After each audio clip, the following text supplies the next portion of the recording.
I often talk about the symphony of success. What does success sound like to you? Not what success means to me, not what success means to your parents, to your friends, to the system. What does success sound like to you? What is your symphony of success? When you hear successful, living a successful life, what comes to mind? For a musician, it may be really good at playing an instrument. For me, it may be developing a phenomenal business. For an athlete, it may be developing a great athletic career. What is your symphony of success? It really depends on the individual. That's why there's no one spectrum of success. There isn't one number to achieve that defines success. That is my definition of success, but that is for me. Why? Because every person beautifully has been created to have their own specificity. So you have your own dreams, you have your own ambitions, you have your own symphony of success. You need to find that. And how do you find it? From deprogramming from the bullshit that everybody else has told you of what it means to be successful. You need to stop listening to others and start listening to yourself. But the problem is nobody knows how to listen to themselves.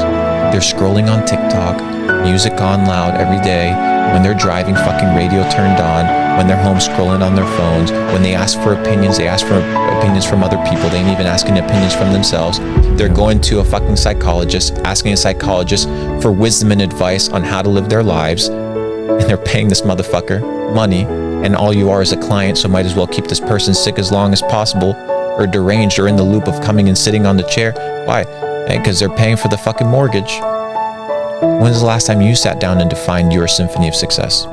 What does success look like to you? To me, it's not having a ton of properties and living in a big fat box and having a ton of supercars. No, to me, it's freedom. And I found that early on. Now I just am able to experience a different level of freedom with more toys and more things, and I can bring people along that journey with me to enjoy it. That is my symphony of success. And if I was to cater or falter to what other people told me what success was, then I have gone from successful to unsuccessful. The world is hyper competitive. If you're going to be a man who's going to sit and say, I'm just sad, you are always going to lose in competition to men like me. And there has to be losers for there to be winners. I am tired of sympathy. Sympathy doesn't work for anybody. I'm not going to sit here and be sympathetic for people who say they're too sad to try hard and be their best. Guess what?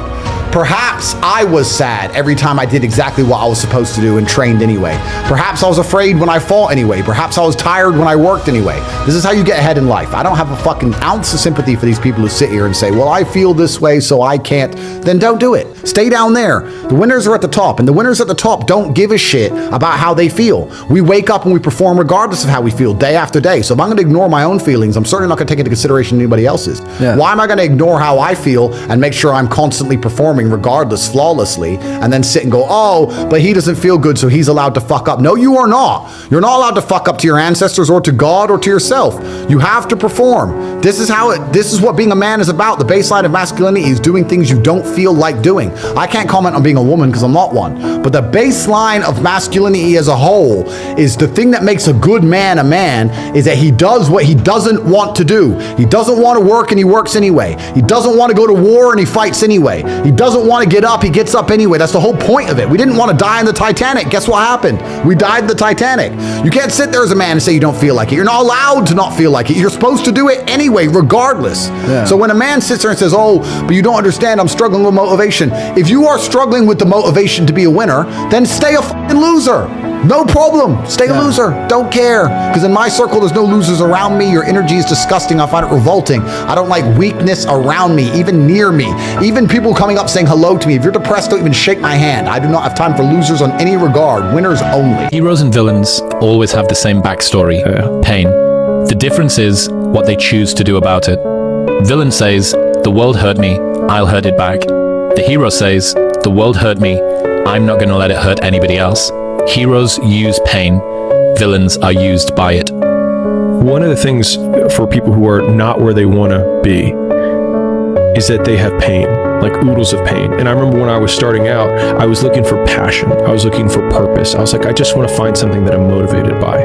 But it's the cat and the cheese. It's like we're looking for cheese, but we have all these cat behind us, and all we have to do is look and remember that they're behind us and chasing us. And so if you have the cat and you're staying in your current situation, you're being used by the cat versus saying like, this is terrible.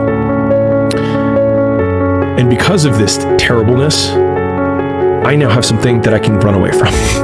and then like, rather than not looking at the knife or trying to take painkillers to not feel the pain, it's like completely sobering up, taking the knife and twisting it in your own heart and being like, I'm gonna fucking do something about this. And I think that's what the hero's like. If we're heroes in our own story, it's not avoiding pain, it's choosing from the very beginning the alchemy, which is like, you have these terrible situations, it's like, and you have the opportunity to turn them into magic and skip or shortcut all the growth you're going to have in a really short period of time simply by twisting the knife and being like, I'm going to do something about it.